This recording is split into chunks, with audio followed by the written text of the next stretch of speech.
Sensible y resistente, el podcast de SEINC, donde nos adentramos en la actualidad de las enfermedades infecciosas y la microbiología clínica.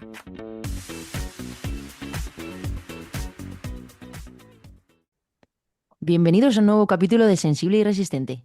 Quedaros hasta el final porque la cosa promete.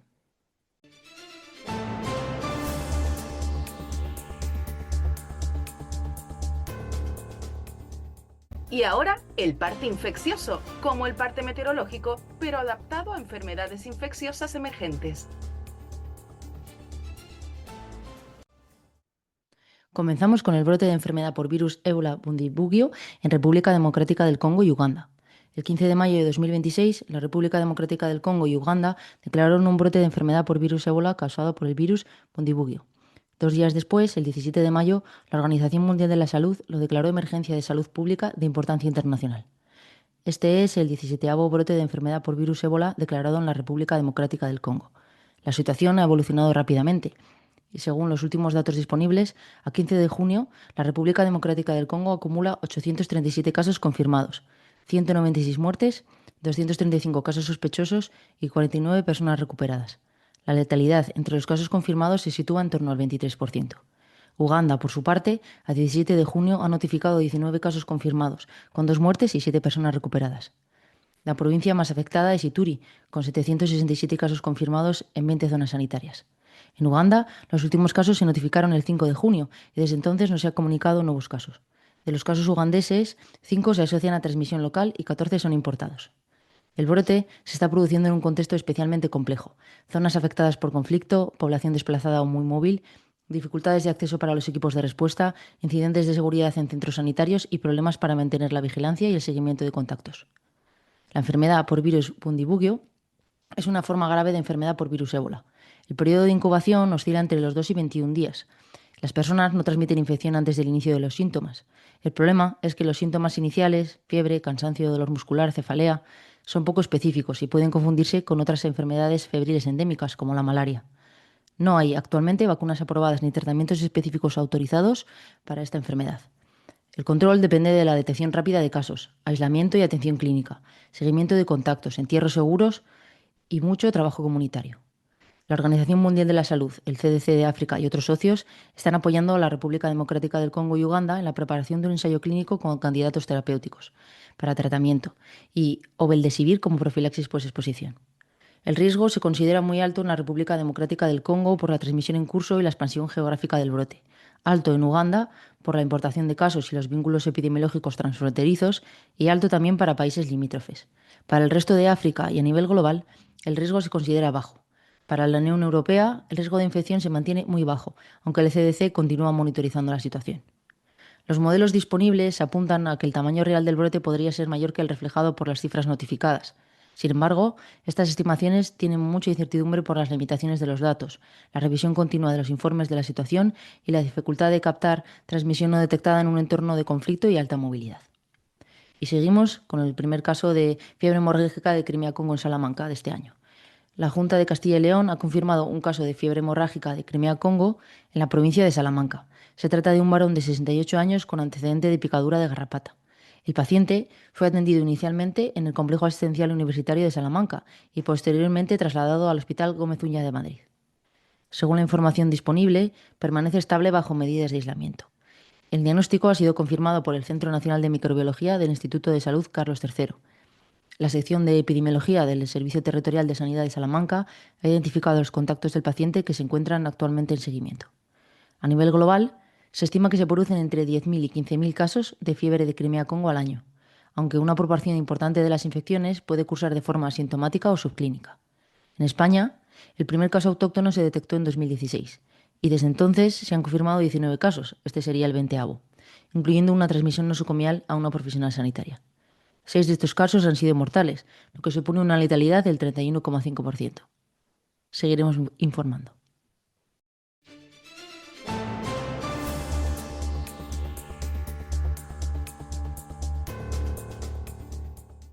Hoy hablamos de Salmonella, una bacteria que tenemos asociada con intoxicación alimentaria en verano, pero que esconde una realidad mucho más compleja.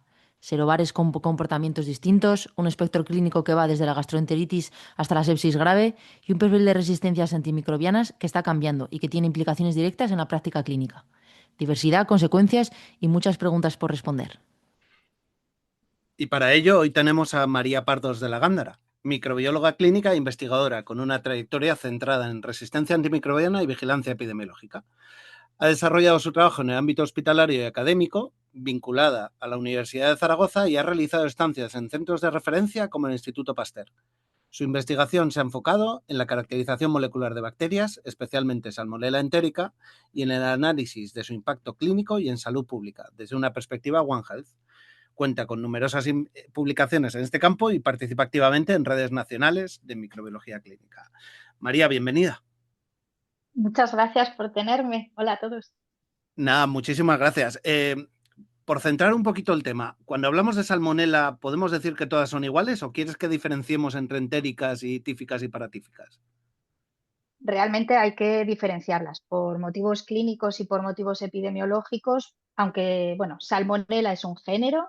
Dentro de Salmonella sabemos que tenemos dos especies, Salmonella bongori, que muy rara vez va a afectar a humanos, y Salmonella entérica, que es donde entra la importancia para los humanos. Dentro de Salmonella entérica hay todavía se consideran 6 subespecies, aunque lo mismo, Salmonella entérica, subespecie entérica, es la que se va a llevar todo el gato al agua. Otras subespecies un poquito más relacionadas con, por ejemplo, reptiles, con otro tipo de animales. Y dentro de esta Salmonella entérica, bueno, en general, Salmonella llega a tener más de 2.500, más de 2.600 en este momento serotipos, y aquí es donde se complica todo. Si de tanta salmonela y tanta subespecie y todo, en realidad con lo que nos tenemos que quedar es que tendremos por un lado las que llamamos, como decís, salmonela entéricas o salmonelas no tifoparatíficas, que van a causar, como iremos hablando un poco, la salmonelosis, la gastroenteritis o enterocolitis. Y por otro lado, la hermana mala, que sería la salmonela tifi y las salmonelas paratifi A, paratifi B, paratifi C, que van a dar un cuadro clínico completamente diferente y que, como veremos, van a tener una epidemiología también a tener en cuenta de otra manera. Entonces tendremos por un lado las gastroenteritis por salmonelas, la salmonelosis, y por otro lado las fiebres tifoideas o paratifoideas. Y eso, es importante separarlas, son casi como dos entes diferentes. ¿Y cómo cambia un poco la epidemiología de Salmonella según el contexto geográfico? Claro, el problema es que geográficamente, como dices, hay mucha diferencia. Por ejemplo, en Europa, en España concretamente, estas salmonelas tifoparatíficas de las que hablamos están erradicadas desde los años 50-60. Todo caso que sea isla hay que pensar que es importado, se relaciona con un viaje.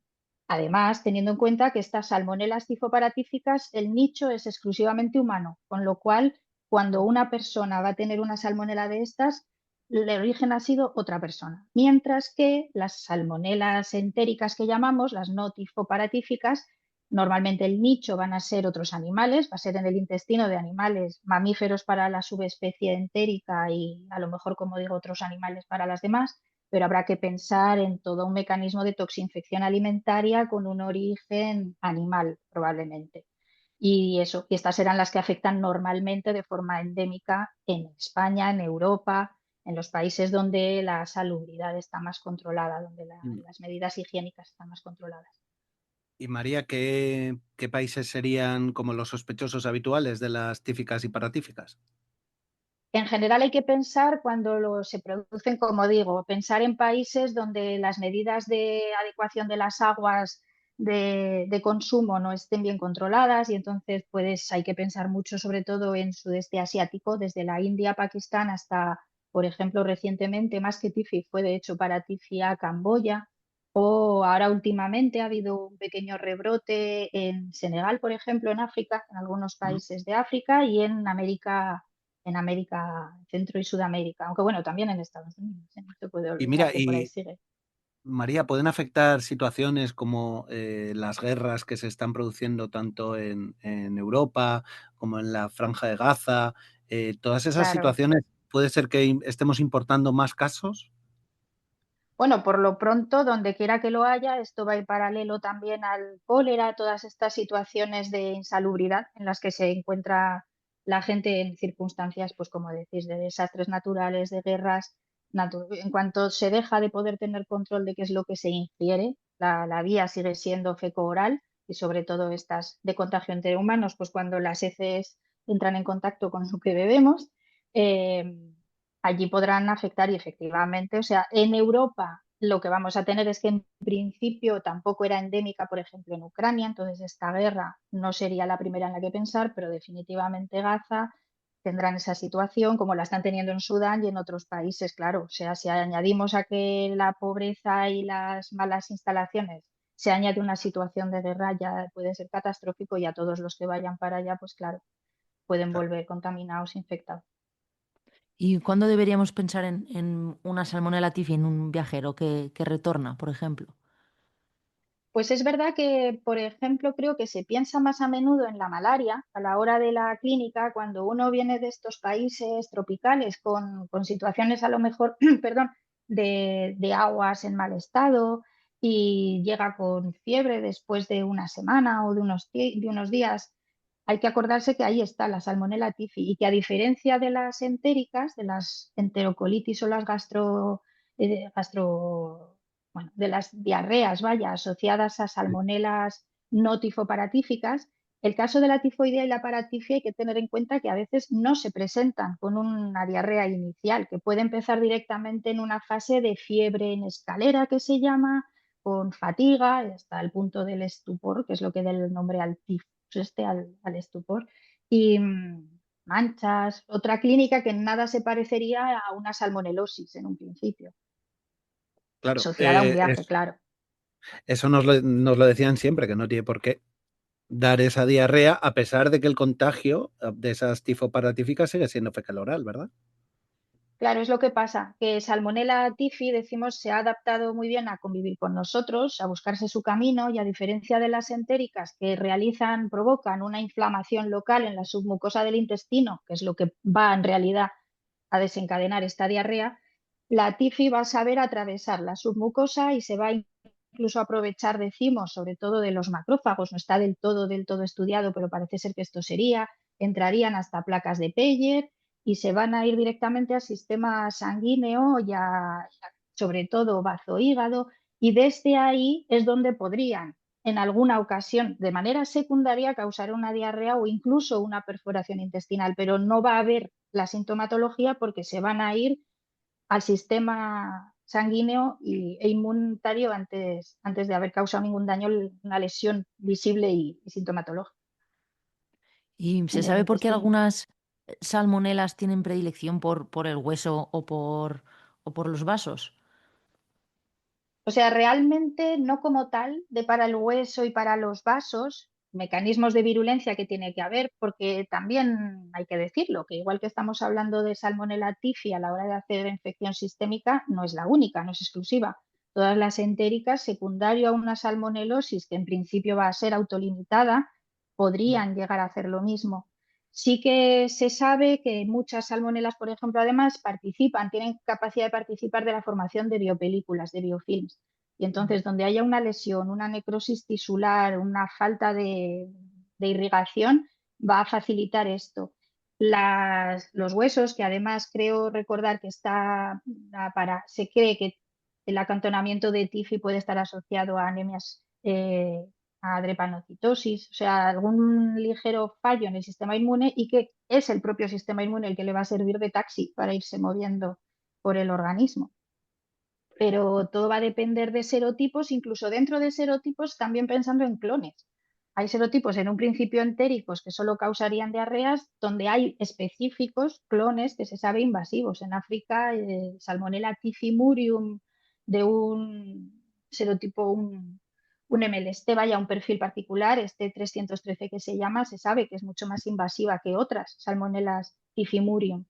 Y bueno, eso se sabe que es más prevalente en África, pero está todavía muy en estudio. Hay que pensar que Y, incluso dentro del mismo serotipo va a haber clones muy diferentes con mecanismos de virulencia diferentes. vale, y entonces, una infección invasiva de una salmonela entérica obliga a hacer una investigación del sistema inmunitario y la búsqueda de alguna inmunodeficiencia primaria o secundaria de esos pacientes, ¿o no? Yo creo que no hace falta, puede ser algo fortuito, puede haber ocurrido en ese momento una bajada de inmunidad o en pacientes de edades extremas, donde ya lo sabemos que de por sí la inmunidad O, puede jugarles una o mala puede que pasada. el inóculo inicial sea también dependiente, ¿no? Y O sea, si es mayor efectivamente, o al sea, inicio. siempre jugamos a tres bandas. Jugamos a la Ujú. banda inmunitaria del ser humano y de cómo esté nuestro intestino en ese momento, dentro del intestino y fuera la propia microbiota, que también hay muchos estudios que se están enfocando ahora a cómo una microbiota determinada puede proteger, porque está el inóculo efectivamente. Salmonella es sensible a los ácidos gástricos y a ciertas defensas previas. Entonces, Ujú. para que una salmonela nos provoque una salmonelosis o incluso una enfermedad invasiva, se tiene que haber dado, como tú dices, un inóculo. Todavía está por estipular, porque los estudios en los que se hizo, pues en fin, voluntarios de las cárceles de los años 50, que muy voluntarios creo que no eran, y, pero sí que se sabe que tiene una dosis infectante mayor, por ejemplo, que otros patógenos como Shigella. Entonces, efectivamente, es un juego de dosis bacteriana ingerida, de estado inmunitario en ese momento y de la microbiota que pueda estar ayudando o no. Entonces, ¿cuáles son los pacientes que más riesgo tienen de hacer una salmonelosis o una infección invasiva por salmonela Pues como entérica? claro. O sea, en general responder a una salmonela que hemos ingerido, como decimos, hay que tener especial precaución con los niños pequeños, con los ancianos o con enfermos que tengan un sistema inmunitario un poco alterado o que tengan un sistema digestivo alterado que pueda facilitar la entrada en la submucosa, infecciones previas. En todas estas, o sea, se llega a dar casos de, bueno, uno de los más llamativos que hace poco, hace un par de años, en 2022, un brote que en España no causó tanta alerta como en el resto de Europa por unos chocolates infectados. La gente no terminaba de entender que en una misma familia igual, 8 miembros de la familia se habían atiborrado todos a chocolate y solo el niño pequeño es el que se estaba poniendo fatalísimo. Bueno, pues es lo que pasa, ¿vale? Es lo que hablamos. O sea, el sistema inmune y la cantidad de bacteria va en proporción a lo que puedas tener tú en el intestino que te proteja. Habrá que Y pensar eso en las extremidades.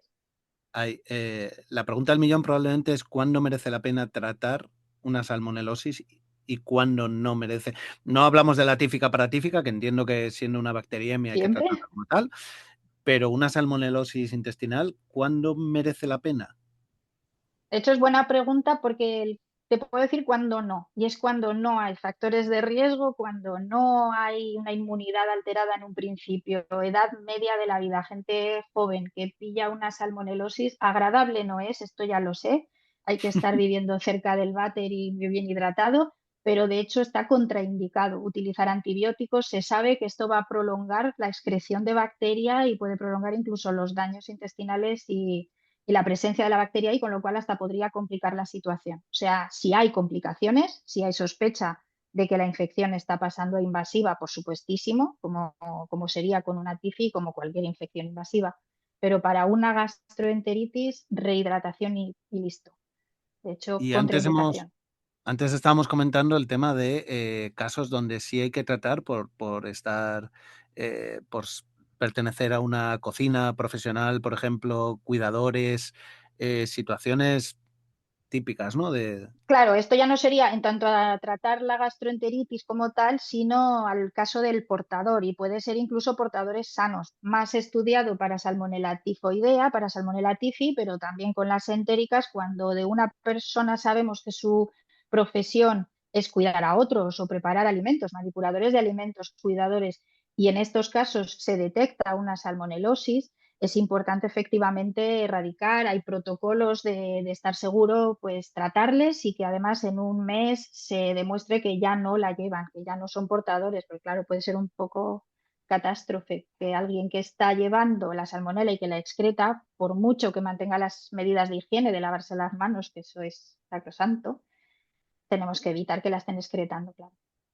Porque ¿podrías contarnos cuál es el riesgo de que uno se convierta en portador crónico de una salmonela y si el tratar cuando no está indicado aumenta ese riesgo?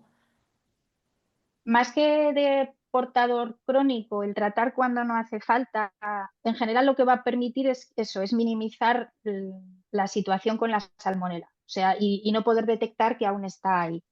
El portador crónico, caso number one, la famosa, era esta Mary Mallon, pobre mujer que ha pasado a la historia como el caso de fiebre tifoidea, meritifoidea, que la llamaron los americanos en su momento. Y la gravedad del caso del portador crónico es que muchas veces es portador sano. Ellos no tienen ninguna sintomatología.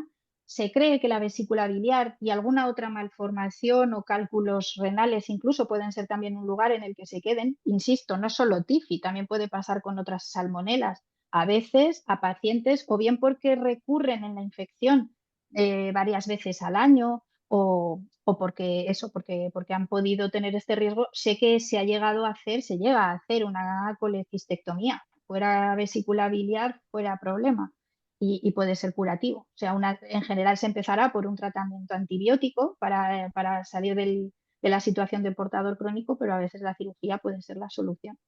Y, y claro, eso, o sea, hay que tener cuidado con las personas que ponen en riesgo a los demás. No lo van a sentir, van a estar excretando de manera intermitente y a nada que se corte un poco la cadena de higiene, de limpieza de manos, pueden transmitirlo. María, con las resistencias, no sé si nos podrías contar los dos aspectos de cómo van, porque con la tífica y paratífica de vez en cuando sí que salen reportes de cepas resistentes, pues lo que has comentado, ¿no? El sudeste asiático, sobre todo, pero con la salmonelosis general no sé qué tal vamos de nivel de resistencias antimicrobianos. O sea, comparado con otras bacterias diría que vamos bien. Pues partimos ya de una bacteria que en fenotipo salvaje que llamamos, cuando no han adquirido nada, va a ser sensible a todos los antibióticos. En primera línea se sigue recomendando, si hay que tratar, insistimos, en los casos en los que hace falta antibióticos, quinolonas, cefalosporinas de tercera o acetomicinas, serían un poco los tres de base. Y frente a estos antibióticos estamos empezando a tener problemas, si acaso, con las quinolonas. También va a depender muchísimo de serotipos y de ahí la importancia que creo que hablaremos también, de saber de qué serotipo estamos hablando en cada caso. Hay Vale. serotipos, en concreto el serotipo Kentucky, que es famoso desde que hace unos años emergió en el norte de África y de allí ya llegó a entrar en Europa y ahora es endémico, sobre todo en aves de corral. Este es casi sistemáticamente resistente y además a alto nivel a las quinolonas, con lo cual nos lo impide.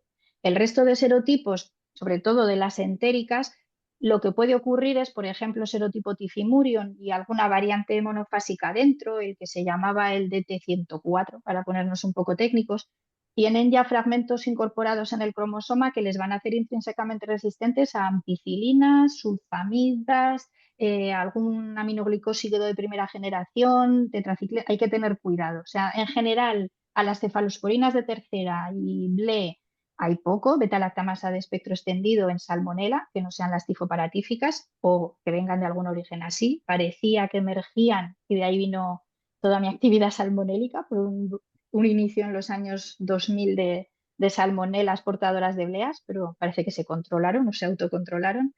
Pero es verdad que las vigilamos. O sea, eso en Francia durante mi periodo cada año y España hace lo mismo, solo que el informe es un poco diferente, pero se especifica el perfil de resistencias que se van encontrando y se van vigilando a nivel nacional, a nivel internacional, para irlas viendo. Y en Europa de momento eso, vamos bien, pero como en todas partes cuecen habas, pues Salmonella también está aprendiendo a adquirir cositas de vez en cuando, sin ser dramáticos todavía. Y para el diagnóstico, ¿la PCR está desplazando al cultivo? No sé si lo está desplazando o lo va a hacer todavía triunfar el doble, porque es verdad que están pululando y en nuestro laboratorio es también el caso. Empiezan a crecer las PCR sindrómicas que nos van a permitir detectar ADN de múltiples bacterias, virus, parásitos de un PIS-PAS, en nuestro caso en las heces, estamos hablando de diarreas generalmente, pero tenemos que aprender de la sensibilidad que estas pruebas puedan tener. Por un lado, lo que van a detectar en general es la presencia de salmonela, punto, para saber de especie, subespecie y sobre todo serotipo, que os digo, es importante saberlo por las connotaciones epidemiológicas y clínicas que puedan tener, es necesario después de esas PCRs intentar aislar la bacteria y cultivarla, verla. El cultivo también por ahora lo tenemos más parejo, estamos más acostumbrados para hacer la equivalencia de importancia clínica. Normalmente si se aísla en cultivo, generalmente sabemos que es significativo, la PCR todavía estamos aprendiendo a valorar sí podemos estar hablando de que la salmonela ha colonizado a ese paciente, pero a lo mejor no le está causando todavía la infección. Entonces, nos van a proporcionar estas PCRs mucha información, pero yo creo que la información que proporciona el cultivo para permitirnos llegar más allá en la identificación, en el antibiograma, que como digo, las resistencias aún están bajo control, pero hay que vigilarlas, y en los casos concretos de cada persona, si va a hacer falta tratarlas, es importante saber con qué se les puede tratar. Y luego, claro, desde un punto de vista epidemiológico, si en un momento dado hay una sospecha de brote, y Salmonella es la reina de los brotes de toxinfección alimentaria bacteriana, hay que poderlas comparar. Entonces, siempre yo diría, todavía el cultivo va a estar ahí. La PCR nos va a seguir para ya saber hacia dónde vamos, a que sospechamos que hay una salmonelosis, pero hará falta el cultivo para confirmarlo. A nivel de números crudos, estamos aumentando el número de detecciones precisamente por esa introducción de PCRs y entonces, ¿eso es lo que está ocurriendo? La verdad que no conozco los datos de Renave ni nada. Yo tampoco tengo los últimos datos, porque además como los informes de los pobres van saliendo un poquito a posteriori, Sí, sí. pero a nivel local sí que creo que en el momento en que los laboratorios, y de nuevo donde he estado trabajando hasta ahora, era un poco lo que se estaba observando, que desde que hay PCRs ya se puede dirigir el cultivo mucho mejor a buscar esa salmonela que se ha identificado por PCR, con lo cual aumenta el número de identificaciones, que yo no creo que signifique que está aumentando el número de casos. Es simplemente que de la pirámide famosa de tantos casos, tantos van al médico, de esos que van al médico, a tantos se les hace un coprocultivo, de esos tantos se aísla. Bueno, pues estamos afinando un poco más a ensanchar Y, el pico. y probablemente todavía falta mejorar mucho lo que es la toma de la muestra, sobre todo en aquellos pacientes de atención primaria, para poder detectarlas todas. Pero creo que te voy a hacer la pregunta que más me interesa de toda esta charla, sin duda. Me interesan todas, pero yo creo que esta es la que más. Porque yo entiendo que a ti el interés de esos serobares es lo que estabas comentando, ¿no? O el serotipado o incluso el secuenciotipo. Eh, ¿Entiendes que todavía exista una necesidad de hacerlo a la antigua usanza o podemos realizar mediante otras técnicas, llámese secuenciación, llámese el FETIR, que también tiene un clasificador, qué fiables son? ¿O tenemos todavía que tener esos botitos de seroaglutinación que, bueno, no te quiero decir nada, pero vamos, a veces era Me más alegro. dependiente del ojo, María? Es totalmente el caso y estoy, como dicen por ahí, siento tu dolor. Estamos exactamente en eso. En nuestro laboratorio también tenemos este FETIR y sí que es bastante bueno a la hora de aventurar el serogrupo, que dentro de cada serogrupo luego va a haber decenas de serotipos, pero en fin, a la hora de la vida cotidiana, si ya detectas un serogrupo 4 antiguo B, casi seguro que es una tifimurium, o si tienes un D, casi seguro que es una enteritidis. Ayuda mucho a la hora de, intento sustituir la aglutinación que puede hacer un laboratorio, digamos, hasta tercer nivel, donde solo aglutinábamos serogrupos. Creo que sí podrá ser sustituido por por, por la, por vaya, ya Por lo el diré, FETIR. Sí, el por el FETIR, FETIR. por no dar marcas, es que no quiero dar marcas, pero por el FETIR. Aparte de eso, y a otro nivel, creo que ahora mismo ya es el gold estándar aceptado a nivel epidemiológico, la secuenciación genómica es la que va a proporcionar toda la información.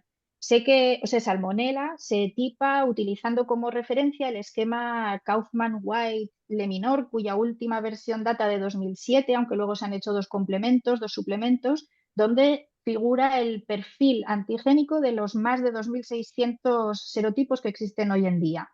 Para tener los sueros necesarios para tipar todas esas salmonelas, obviamente lo puede hacer un laboratorio por país y a veces ni eso, porque además está el problema de fabricar los sueros, que antes era infectando pobres ratones, perdón, conejos, y esto cada vez se va pudiendo hacer menos y los sueros dejan de ser de validez diagnóstica, es todo un pequeño problema. Entonces yo creo que estas nuevas tecnologías nos van a ayudar, pero la secuenciación, por un lado el precio y por otro el tiempo, tarda demasiado como para poder ir enfocando las cosas. Desgraciadamente creo que aún nos queda un rato de serotipado. Es verdad que en parte la secuenciación lo que de momento se está haciendo es mimificar, copiar el perfil antigénico que proporciona el serotipado y se busca in silico, se busca en la secuencia de las bacterias, Sí. pero aún así se sigue serotipando a la bacteria in silico. hasta que podamos cambiar de terminología y en lugar de hablar de los serotipos, poder hablar solo de secuenciotipos, creo que queda un ratito. Vale. María, Así que a y entrenar el ojo. me interesa la doble visión con tu experiencia también en Francia. Sobre todo, a ver cómo me explico yo, sobre todo en esa interrelación con salud pública a la hora de transmitir la información que no solo que nosotros lo sepamos, sino que ellos lo entiendan. ¿Cómo lo hacen en Francia? ¿Y lo hacen de una manera, crees que más efectiva que nosotros? Hombre, todo tiene ventajas e inconvenientes. En Francia, sobre todo, es que el sistema de salud está muy centralizado. Todo iba al Centro Nacional donde yo trabajaba. Todas las muestras de salmonela, de hecho, se les escribió a los laboratorios públicos y privados, porque en Francia hay tanto laboratorio privado como público, que enviasen todas las salmonelas que tuvieran y las secuenciábamos. Bueno, estando yo allí, aquello petó un poco, murió de éxito porque llegamos a recibir más de 15.000 cepas al año y no nos dábamos abasto. Entonces, ahora mismo se ha hecho, por ejemplo, una pequeña rebaja. Si hay 5 miembros en la familia, por favor, mandad solo una, ¿vale? Están en ese plan. Pero en España está todo mucho más distribuido, atomizado por comunidades, que tiene por un lado la ventaja de que bien gestionado te permite controlar las cosas a nivel local antes de tener que depender a nivel nacional. Mi punto de vista es que todo depende, todo es importante a todos los niveles. Es importante a nivel local, a nivel regional, enseguida tener una información microbiológica, clínica, salud pública para poder gestionar las alertas lo antes posible. Hay que tener informado a nivel nacional al Centro Nacional lo antes posible también, porque además estamos hablando eso de poblaciones que ya no estamos cada uno en nuestro pueblo y no salimos, viajamos mucho. Y entonces los productos alimenticios todavía viajan más que nosotros. Y cuando hay un brote en una ciudad, muy probablemente ese alimento se ha comido ya no en otras ciudades del país, sino en otros países de Europa. Y está pasando. Una de las últimas publicaciones que sacó el ECDC con colaboración de todos los centros de este Salmonella stratcona, que es un serotipo bastante raro y que aún es más raro todavía el hecho de que esté asociado a tomates, no está asociado a animales, que siempre decimos que son el nicho original de la salmonela. Y es un brote que se describe desde 2011 hasta 2024, ongoing, que dicen ellos, todavía no se da por cerrado, hay subidas y bajadas, pero el serotipo y el genotipo llegan a ser muy asociados. Entonces, son cosas ya internacionales y a lo largo del tiempo. Esa información la tienen que tener el ECDC, EFSA, lo tienen que tener los centros nacionales, pero también tenemos, y volver a los tomates, nuestro pequeño brote del verano pasado en Aragón, en Huesca, que lo que hizo falta fue poder gestionarlo de manera rápida, de manera local. Era una fiesta local en la que se consumieron tomates contaminados y eso fue importante poderlo gestionar a nivel local. Desde luego tiene que ser rápida la comunicación del Mm. laboratorio con salud pública y, por supuestísimo, con los clínicos, claro, que son los que van a ver a los pacientes al fin y al cabo. Y, Y me interesa, María, una de las cosas que has dicho, porque hay, no sé, entiendo que no siempre, pero esa relación de serobares o de serotipos específicos con alimentos determinados. Sí, EFSA saca todos los años un resumen con los datos que les proporcionan los distintos países de Europa, como dicen ellos, Europa, Estados miembros y colaboradores, y se sabe, hay serotipos que están archi asociados, ponen siempre una gráfica de Shackley que es muy graciosilla porque es muy visual. Enteritidis siempre hay que pensar en pollos y más que en pollos, que esto lo diferencia mucho la EFSA y la parte animal, en huevos, porque no tiene nada que ver un pollo de comerse la carne que una gallina ponedora. Y pues eso, enteritidis sobre todo asociado a los huevos. Hay otros serotipos, tifimurium también, pero por ejemplo la variante monofásica de tifimurium muy frecuentemente asociada a carne de cerdo o derby también a los pollos. O sea, en general las aves de corral y salmonela se llevan muy bien. Están, porque además como no enferman a los pollos, nos los vamos a comer. Se sabe que salmonela puede infectar el huevo desde el ovario de la gallina, o sea, lo va a llevar puesto y de aquí la importancia de niños no lavar los huevos antes de comérnoslos porque la salmonela puede estar en la cáscara y es porosa, ¿vale?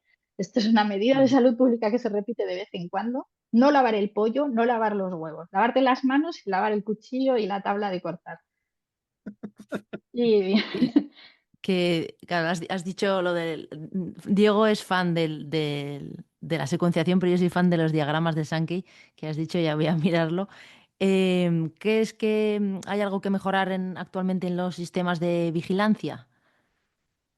Bueno, siempre todo es mejorable. Yo creo que estamos mejorando a marchas agigantadas. Yo llegué a Francia cuando se instauró la secuenciación genómica. El año que yo llegué, en 2018, fue: hola, buenas, ¿qué tal, María? Estamos aglutinando todo, pero tengo una buena noticia, vamos a pasar a genómica de toda. Y a partir de entonces se empezó a secuenciar todo. Y aquí en España estamos prácticamente en lo mismo, los mismos hospitales empiezan a tener capacidad de secuenciación, o sea, todo esto está cambiando y va a cambiar, va a revolucionar la vigilancia epidemiológica. Por otro lado, y creo que en esto todo, no hay mal que el por bien no venga, y creo que el COVID ha ayudado mucho a recordarnos a todos la importancia de la coordinación, de la rapidez en la respuesta y eso, y el estar todos ahí. Todo será mejorable, pero somos conscientes que ya es el primer paso, de que hay que ir rápido y hay que transmitir la información, y tanto hacia el paciente en una dirección como a salud pública en la otra, que al final revierte en el paciente también, claro. Pues María, yo por mi parte nada más, darte muchísimas gracias y nada, que nos vemos próximamente. Ha sido un Nos placer. vemos en las micros. Muchas gracias a vosotros. Adiós. Que vaya Adiós. bien. Cambio de guardia.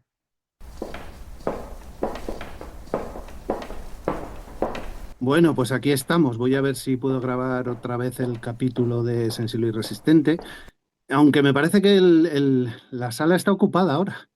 Déjame ver, a ver, porque me parece que está un conocido por aquí grabando El enemigo invisible. ¿Se puede? Sí, ¿quién es? José Luis, ¿qué tal? Soy Diego, ¿cómo estás? José Luis del Pozo. Hombre, Diego, ¿cómo estás? Nada, aquí os estaba ocupando el sitio del podcast para grabar algún episodio nuevo del Enemigo Invisible, sí. Qué Espera, bien. Oye, que paro todo. no, me alegro. Mira, hablando un poco de todo, que el otro día pude leer un editorial o un artículo, ¿no? Más un editorial igual, sobre tema de inteligencia artificial y PROA, PRODIM, y me pareció súper interesante. ¿Qué nos puedes decir?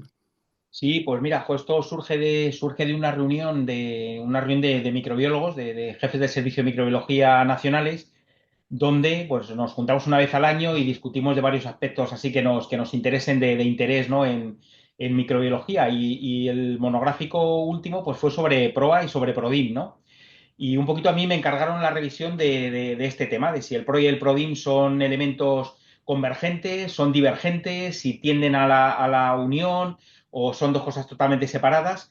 Y aprovechando que estuvimos allí discutiendo gente muy lista, muy interesante sobre este tema, pues decidimos escribir una editorial, hacer una especie de remake, que seguro que te acuerdas de aquel trabajo que se publicó en la SEIN con David Navarro, Germán Bou, Jordi Vila y más gente que me dejo, Rafa Cantón, etcétera, sobre el PRODIM, que fue uno de los primeros documentos que salió sobre qué es esto del PRODIM. Y básicamente en la editorial lo que intento dar, que es una visión muy personal mía y también acompañada por el resto de firmantes, de que yo creo que es lo mismo. Yo creo que el PROA y el PRODIM son lo mismo, son dos elementos convergentes que convergen pues en el interés que tenemos todos, que es en el paciente, ¿no? Y yo creo que hablando de PRODIM, hablando más de PRODIM, yo creo que son programas que están mucho menos establecidos en los hospitales. Todo el mundo sabemos que son los PROA, están bien constituidos. En el PRAM está claro el papel de los PROAs, la acreditación, certificación, quién debe formar parte del PROA. Sin embargo, pues es muy raro si tú preguntas en un hospital que alguien tenga un programa PRODIM bien establecido. El PRODIM pues lo hacen los microbiólogos de laboratorio, lo llevamos haciendo toda la vida, pero yo creo que hay que profesionalizarlo, entre comillas, profesionalizarlo y hacerlo converger con el PROA. Y un poco de esto va la editorial. Un poco filosofía. José Luis, la profesionalización me parece fundamental, sobre todo en aspectos básicos como lo que es el entender la parte preanalítica, la parte posanalítica, que nos involucra a todos. Yo siempre digo que los microbiólogos no son solo en el laboratorio, pero es verdad que todo lo que es el ámbito analítico, desde esa primera parte preanalítica hasta posanalítica, tenemos que meterle mucha mano, porque hay mucho margen de mejora. Sí, yo creo que está claro, ¿no? Fíjate que el PROA muchas veces tiene el San Benito encima colgado de que es la policía del antibiótico del hospital, los que nos encargamos de recortar el uso de antibióticos, y sabemos que esto no es así, ¿no? Lo que se intenta es optimizar el uso de los antibióticos, no ser policía del antibiótico de nadie, ¿no? Y con el PRODIN pasa un poco igual, ¿no? Porque el PRODIN muchas veces el gerente ve al microbiólogo o el microbiólogo ve al gerente como alguien a quien tiene que convencer de que quiere un aparatito nuevo, una técnica nueva, no porque sea muy sofisticada y muy bonita, sino porque va a tener un impacto, ¿no? Y aquí está claro que tenemos que quitarnos un poco también el semenito de encima de que el PRODIN se dedique a abaratar los costes. No, no es esto, ¿no? Porque la prueba diagnóstica más cara, que es una idea que yo creo que es central, no es la prueba molecular más sofisticada. Yo creo que la prueba diagnóstica más cara es aquella que se hace sin criterio y sin interpretación clínica, ¿no? Una prueba diagnóstica debe generar un valor añadido. Ya puede ser una prueba baratísima, que si genera un valor añadido será una prueba muy buena. O ser una prueba carísima, que si genera un valor añadido va a ser una prueba rentable, rentable claramente. Y efectivamente en la parte no solamente no solamente en la analítica, como tú comentabas muy bien, en la parte preanalítica y posanalítica tenemos un campo de mejora bestial, ¿no? Y yo creo que tenemos que ponernos todos en el lugar del otro, ¿no? La clave del futuro en esto, en el PRO y en el PRODIM, es el clínico que es capaz de bajar al laboratorio a ver las placas de cultivo, los medios de cultivo, y el microbiólogo que es capaz de subirse a la planta a ver un paciente intubado en la UCI o a ver un paciente sometido a una cirugía en la planta, ¿no? Por eso es importante, y yo siempre insisto que en toda esta dinámica de PRODIM contemos con nuestros compañeros infectólogos y con nuestros compañeros de las unidades de infecciones para discutir sobre las pruebas diagnósticas, no porque vayan a saber más que los microbiólogos, sino porque nos van a dar un punto de vista para poder optimizar esas pruebas, y es fundamental que hablemos entre nosotros. Sí, yo creo que hay un tema aquí de roles, que no hay que una cosa que no quita la otra, ¿no? Hay que tener claro quién tiene cada rol en cada sitio, ¿no? Igual que yo creo que el microbiólogo aporta muchísimo en un PROA, sin ninguna duda, igual que el infectólogo, el farmacéutico, el intensivista, el pediatra, etcétera. Creo que trabajar en PRODIM sin contar con el intensivista, el infectólogo, el hematólogo, el que quieras, el neumólogo, me da igual, creo que es pedalear en el vacío, ¿no? Creo que es fundamental hacer un trabajo en común, ¿no? Y hay que tener lo que tú has dicho, ¿no? Cada uno tiene su rol. Es decir, lógicamente el microbiólogo es el que más va a conocer cómo puede exprimir mejor una plataforma sindrómica molecular o el MALDI, ¿no? Pero está claro que hacer eso sin contar con qué es lo que necesita el clínico en su día a día, pues al final es tirar a la basura recursos, ¿no? Podemos Pues tener, nada, yo dime. es lo de siempre, ¿no? De podemos tener la mejor prueba diagnóstica, que si al otro lado del teléfono no hay nadie que vaya a ejecutar o a tomar una decisión, pues no vale de nada, ¿no? O si no entiende el resultado, o si puede malinterpretar el resultado. Hay mucho, mucho que hacer y mucho que hablar. Así que, José Luis, yo creo que un día vamos a quedar a tomar una licor de esos estupendos y comentamos las cosas, ¿vale, José Luis? Pues cuenta con ello, ya sabes que cuando quieras. Además, ya sabes que el pacharán casero que manufacturo es de calidad. Bueno, oye, pues nada, que un abrazo muy, muy fuerte y cuídate y nos vemos en otra. Muchísimas gracias, Diego. Abrazo fuerte. Gracias por quedaros hasta el final. Nos vemos el mes que viene.